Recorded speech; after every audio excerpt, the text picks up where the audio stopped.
Hi, Janet here, s5155421, my critical reflective interview for 4002. So I'm going to unpack and repack a critical incident that made me really think and forced me to change how I thought in practice, in placement. And I'm going to be using the Fook and Gardner method. I'll sort of look up just for a few questions just because I've got them dot pointed. I'm not actually reading my script. But so it's about swearing. So when I came into this team, I realised they swore a lot. And my supervisor had explained to me on my first day there that they used dark humour. So I listened for a few days and they were using a lot of swear words and a lot of derogatory terms when talking about their clients and the situations. And I thought, wow, that's weird. I've come from 30 years of corporate work and office work where in professional work you just don't swear and use language and talk about your clients in a derogatory way. And so I really had to think about what was going on here. Was it me? Was I being a prude? Was I not used to swearing? Gosh, I swear sometimes to myself, but not in public, I have young children, I have young adults as well, and they swear a lot, and but not in public again. So they do mind what they say. So I got to think these people were young people as well. So could I label this as dark humour? Is that what it is? I really had to unpack it and think about it.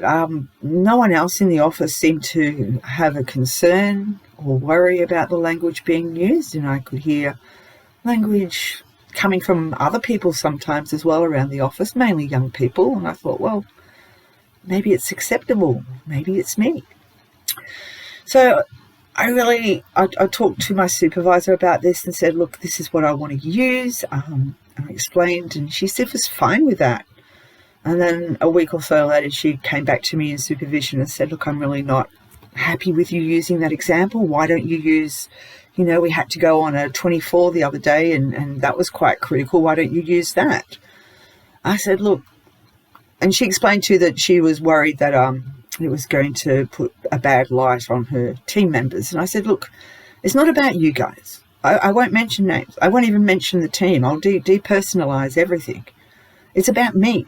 It's about what I think was a critical incident, how it challenged me, and how I had to change and reconstruct and really dig deep into what I thought about this. So she seemed to be okay with that. So,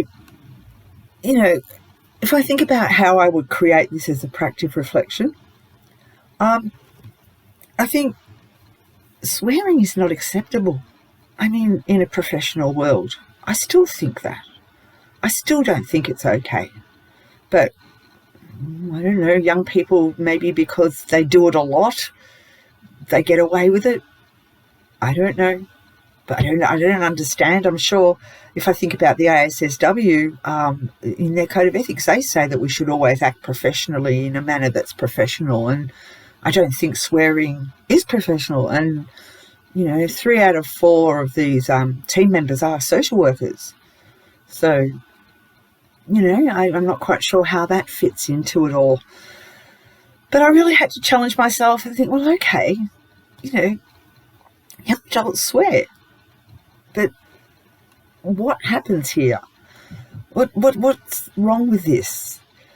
So the more I listened to them swearing, the less I flinched when they swore.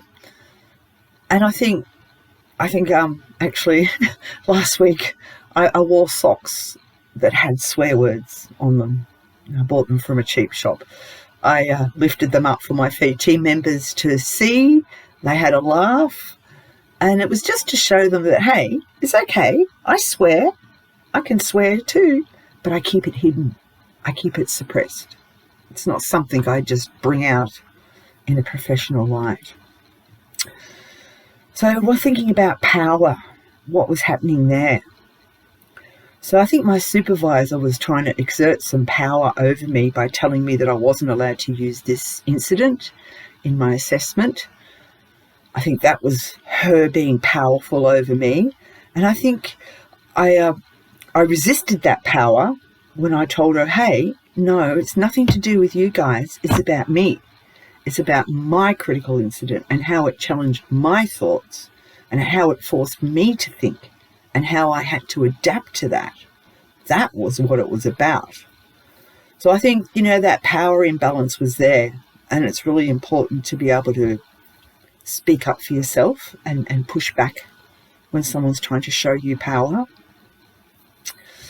So how can we what arose out of this when I deconstructed it?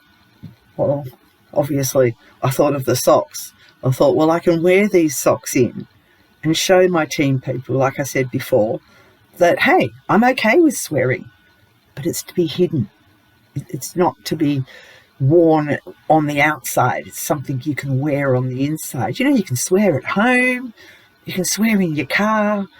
Yeah, but, when you're actually in an office of professional people, you need to act professionally. So I think moving forward with that, the challenge for me and how it would construct to my actual professional theories and how I work as a social worker is be very mindful. Be very mindful of the language you use in front of people. Inside, you might want to go, oh, God, shit, that was bad.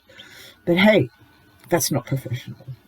I think it's really important to see that there's a balance there and to really be mindful and be very critical on yourself and to not swear in public and not to swear in a professional way.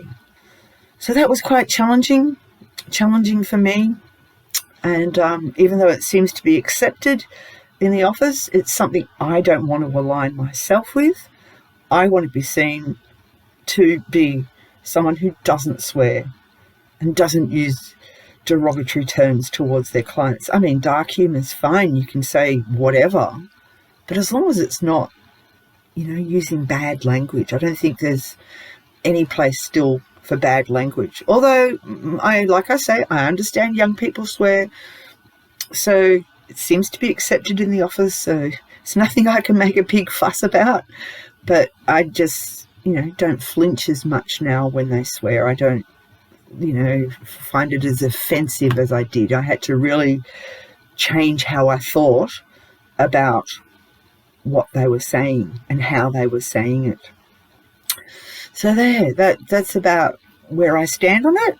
It's okay to swear at home. It's okay to swear in your car, but just not professionally. I still believe that.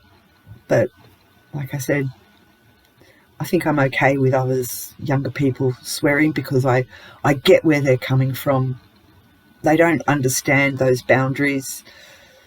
But I still, even like I said, the ASSW said you must always act in a professional way. And I really think swearing is a no-no. There's other ways you can talk to describe things.